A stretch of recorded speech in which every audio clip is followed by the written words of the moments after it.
আজ আমরা এক ভয়ঙ্কর তথ্য প্রকাশ করছি। বরখাস্ত মেজর জেনারেল জিয়াউল আহসান, যিনি আগে র্যাবের বিভিন্ন গুরুত্বপূর্ণ পদে ছিলেন, তদন্তে উঠে এসেছে 1000-এরও বেশি মানুষের গুম খুনে তার সংশ্লিষ্টতার অভিযোগ।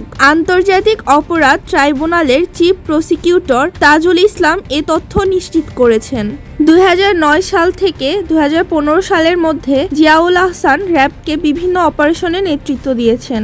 তদন্তে দেখা গেছে তিনি এবং তার টিম একাধিক গুম ও হত্যা ঘটনার সঙ্গে যুক্ত ছিলেন। ভিকটিমদের সঙ্গে নৃশংসতার অভিযোগ রয়েছে। নির্দিষ্ট প্রক্রিয়ায় তাদের নিখোঁজ করা হতো এবং পরে হত্যা করা হতো। বর্তমানে তিনি কেরানীগঞ্জ বিশেষ কারাগারে বন্দী আছেন।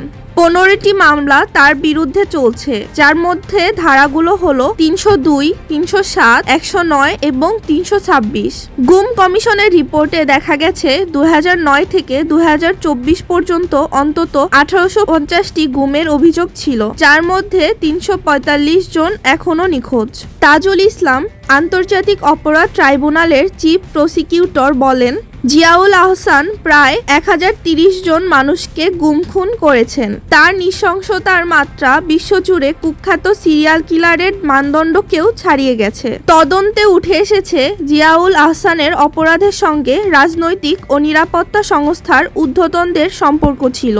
গুম কমিশনের রিপোর্টে দেখা গেছে সুপ্রিয়র কমান্ড থেকে শুরু করে বিভিন্ন বাহিনী সবাই নির্দিষ্ট পরিকল্পনার অধীনে গুম ও খুনের নির্দেশ বাস্তবায়ন করতেন। এছাড়া দুদকের অনুসন্ধানেও জানা গেছে জিয়াউল আহসান ও তার স্ত্রী নুসরাত জাহানের নামে বিদেশে বিপুল সম্পদ রয়েছে এবং এর মধ্যে বিভিন্ন ব্যাংক ও প্রতিষ্ঠান ব্যবহার করে টাকা পাচারের অভিযোগ রয়েছে। সাবেক সেনাপ্রধান জেনারেল ইকবাল করিম ভূঁইয়ার বক্তব্যে দেখা গেছে র্যাবের অভিজ্ঞ অফিসাররা সাধারণ নাগরিক ও রাজনৈতিক কর্মীদের অপহরণ এবং হত্যা নিয়ে পেশাদার চরিত্রে ফিরে আসতেন। কর্নেল জিয়াউল আহসান নিজেই এমন একজন ছিলেন, যিনি নির্দেশ না মানলে কাউকে পাত্তা দিতেন না এবং তার আচরণ উচ্ছৃঙ্খল ছিল। গুম কমিশন আগামী ডিসেম্বরে চূড়ান্ত রিপোর্ট সরকারে পেশ করবে।